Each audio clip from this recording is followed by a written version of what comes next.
안녕하세요. 중요한 뉴스가 왜 중요하고 뭐가 달라지는지까지 10분 만에 떠먹여드리는 뉴스 뷔페입니다. 오늘도 하루 뉴스를 테크부터 경제, 부동산, 국제까지 한 상 가득 차렸습니다.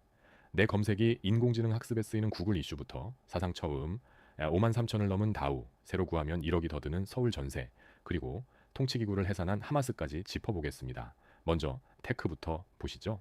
테크탭입니다. 구글의 데이터 학습 논란, 마이크로소프트 감원, 그리고 저커버그의 에이전트 발언까지 짚어보겠습니다. 구글 검색을 쓰면 내 검색 데이터가 AI 학습에 쓰인다는 점이 다시 조명됐습니다. 구글 검색의 검색과 상호작용 데이터가 자사 제미나이 계열 AI 학습에 쓰인다는 사실이 다시 조명됐습니다. 테크크런치는 계정 설정에서 학습 활용을 끄는 옵트아웃 절차를 단계별로 안내했습니다. 검색과 생성형 AI가 한 서비스로 묶이면서 검색 로그가 곧 학습 데이터가 되는 구조가 굳어졌습니다. 옵트아웃을 기본값이 아닌 선택으로 둔 설계는 규제 당국이 주시해온 지점입니다. 데이터 학습 논란은 개인 이용자의 설정 점검과 규제 당국의 감시를 동시에 자극할 전망입니다. 마이크로소프트가 엑스박스와 영업 부문을 중심으로 약 5천 명을 감원했습니다. 마이크로소프트가 엑스박스 게이밍 조직과 커머셜 영업 부문을 중심으로 약 5천 명을 감원했습니다. 사상 최대 수준의 실적을 내면서도 인력 구조는 계속 슬림화하고 있습니다. 호실적 속 감원은 AI, 인프라 투자의 자본을 몰아주려 인건비를 눌러온 빅테크의 전형적 패턴입니다. 게이밍처럼 정체된 부문에 감원이 집중되는 건 우선순위를 그대로 보여줍니다. 마이크로소프트는 하반기까지 AI 중심 조직 개편을 이어가며 빅테크 감원 흐름의 방향타 역할을 할 전망입니다. 마크 저커버그가 AI 에이전트의 발전 속도가 기대만큼 빠르지 않다고 밝혔습니다. 마크 저커버그가 내부 직원들에게 AI 에이전트의 발전 속도가 기대만큼 빠르지 않다고 밝혔습니다. 자율적으로 업무를 수행하는 에이전트의 실용화는 여전히 난제라는 취지입니다. 업계가 앞다퉈 내세운 에이전트 서사가 실제 제품 성숙도와 괴리가 있음을 최고 경영자가 직접 인정한 셈입니다. 과열된 투자 기대를 시키고 장기 R&D로 무게중심을 옮기라는 신호로 읽힙니다. CEO의 눈높이 조정은 업계 전반의 에이전트 기대치를 현실화하는 계기가 될 전망입니다. 마지막으로 확인되지 않은 소문입니다. 알리바바가 클로드 코드 사용을 금지했다는 설, 그리고 스페이스X가 스마트폰형 AI 디바이스를 개발 중이라는 설이 돌고 있습니다. 모두 미확인입니다. 이번 경제 탭에서는 세 가지를 짚어봅니다. 다우지수의 5만 3천 첫 돌파, 연준의 인플레이션 상방 경고, 그리고 이달 24일 만료를 앞둔 일괄 관세입니다. 다우존스 산업 평균 지수가 종가 기준 처음으로 5만 3천 선을 넘어섰습니다. 다우가 0.3% 올라 종가 기준 처음으로 5만 3천 선을 넘었고 S&P 500은 0.7%, 나스닥은 1.1% 올랐습니다. 알파벳, 애플, 메타, 테슬라 같은 대형 기술주가 강세를 보였습니다. 약한 고용지표가 오히려 금리 인하를 기대하게 만드는 나쁜 뉴스가 좋은 뉴스 국면이 재현되고 있습니다. 다만 상승이 소수 종목에 쏠려 있어 조정 시 낙폭이 커질 수 있습니다. 기록적인 지수는 소수 AI주 쏠림으로 유지되고 있어 조정이 오면 변동성이 크게 확대될 위험을 키우고 있습니다. 연준이 인플레이션 위험이 더 높은 쪽으로 기울고 있다며 물가 전망을 대폭 상향했습니다.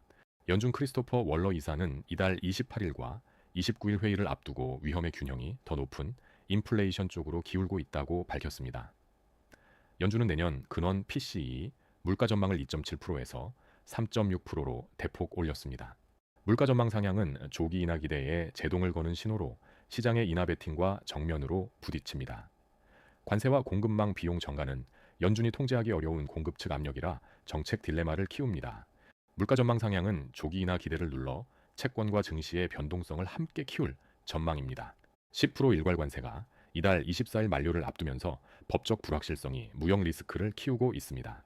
1974년 무역법 232조와 122조에 근거한 10% 일괄 관세가 이달 24일 만료를 앞두고 있습니다. 앞서 5월 7일 미국 국제무역법원은 행정부가 부가관세 권한을 넘어섰다고 판결했지만 이 판결이 즉시 관세 부담을 없애는 것은 아니며 항소가 진행 중입니다. 관세 만료와 연장 여부는 수입 물가와 기업 원가에 직접 영향을 주는 변수로 물가가 이미 높은 상황이라 민감도가 큽니다. 판결과 항소가 얽히며 예측 가능성이 떨어져 기업의 재고와 조달 계획에 혼선을 줍니다. 관세 만료 시점의 정책 결정이 하반기 수입 물가 경로를 좌우할 전망입니다. 마지막으로 확인되지 않은 소문입니다. S&P 500이 올해 상승분을 상당 부분 반납했다는 관측이 돌고 있고 오픈 AI가 국부 펀드에 지분 5%를 기부하겠다고 제안했다는 설도 나옵니다. 두 가지 모두 미확인입니다. 부동산 탭입니다. 서울 전세 이중 가격 심화와 압구정제 건축, 경기 남부 상승세를 짚어봅니다. 서울 전세 신규 계약과 갱신 계약의 가격 격차가 1억 원까지 벌어지고 있습니다. 강북구 미아동 SK북 한산시티 전용팔 14제곱미터가 지난달 5억 5천만 원의 새 세입자를 들였습니다. 5월 기존 세입자의 갱신 가격과 비교하면 신규 전세가 약 7,450만 원 더 비쌉니다. 갱신 청구권으로 기존 세입자 인상률은 눌렸지만 급반작용으로 그 신규 전세가가 튀는 이중 가격 구조가 심화되고 있습니다. 이사나 독립으로 집을 구하는 무주택자에게 부담이 집중됩니다.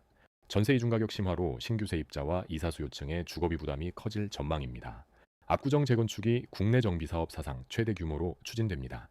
압구정 3구역 공사비만 5조 5천억 원대에 달하고 시공사를 선정한 2, 4, 5구역을 합친 총공사비는 12조 원으로 추산됩니다.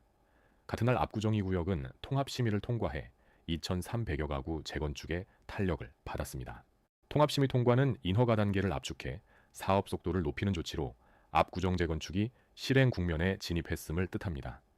12조 원 공사비는 하이엔드 정비 사업이 대형 건설사 수주 경쟁의 핵심 전장이 됐음을 보여줍니다.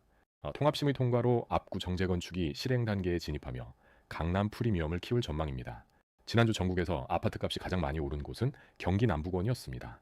지난주 아파트 상승률이 가장 높은 곳은 화성 동탄으로 한 주에 1.46% 올랐습니다. 이어 성남 수정 0.43%, 성남 분당 0.41%, 수원 영통이 뒤를 이으며 경기 남부권이 상승을 주도했습니다. 규제 발효 직전 막판 매수세와 반도체 기대가 겹치며 경기 남부 상승률이 전국을 압도했습니다. 규제 지역 지정은 이익 화열을 겨냥했지만 실수요와 개발 기대가 강한 지역에선 규제 효과가 시차를 두고 나타나는 경향이 있습니다. 경기 남부 과열이 7월 규제 이후 꺾이는지가 630 대책 실효성의 시금석이 될 전망입니다. 부동산 관련 확인되지 않은 소문입니다. 국민 46%가 정부 부동산 정책을 부정평가했다는 설, 음마 아파트가 23년 만에 사업 시행인가를 받았다는 설이 돕니다. 모두 미확인입니다. 지금부터 국제 소식입니다. 가자 통치 구조의 대전환, 앙카라로 향하는 트럼프, 그리고 괌을 덮친 슈퍼 태풍까지 세 가지 이슈를 짚어보겠습니다. 먼저 중동입니다. 하마스가 가자지구 통치기구의 해산을 공식 발표했습니다. 하마스가 가자지구 통치기구를 공식 해산했습니다. 장기 분쟁과 국제 압력 속에서 가자의 행정체계가 중대한 전환점을 맞은 것입니다. 다만 이후 누가 가자 행정을 맡을지는 아직 정해지지 않았습니다. 통치기구 해산은 가자의 권력 구조에 공백을 만들어 대체 행정 주체를 둘러싼 국제 협상의 문을 엽니다. 뚜렷한 후속 주체가 없는 공백은 치안과 구호 공백으로 이어질 위험을 안고 있습니다. 통치기구 해산은 가자 전후 거버넌스 협상을 다시 뜨겁게 달구는 계기가 될 전망입니다. 다음은 미국과 튀르키예입니다. 트럼프 대통령이 앙카라 나토 정상회의 참석을 밝혔습니다. 트럼프 대통령이 튀르키예 앙카라에서 열리는 나토 정상회의에 참석하겠다고 밝혔습니다. 에르도안 대통령과의 개인적 관계를 이유로 들며 미국과 튀르키예과의 방위 협력 강화 의지를 시사했습니다.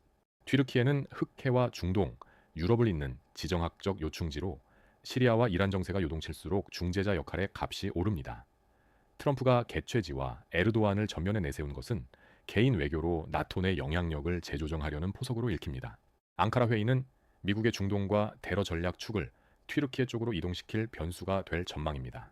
마지막은 태평양입니다. 슈퍼태풍 바비가 괌을 강타했습니다. 슈퍼태풍 바비가 괌과 주변 태평양 섬들의 강력한 바람을 몰고 왔습니다.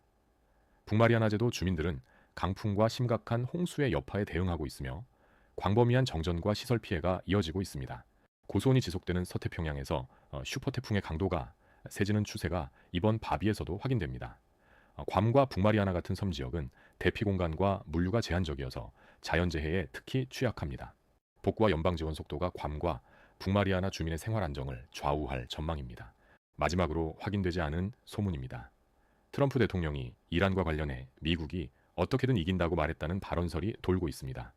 또 중국 지하교회 목사가 석방됐다는 이야기도 나옵니다. 두 소식 모두 미확인입니다. 오늘 준비한 뉴스 여기까지입니다. 매일 중요한 뉴스들만 골라 왜 중요하고 뭐가 달라지는지 10분 만에 떠먹여 드리겠습니다. 구독하고 알림 설정해 두세요.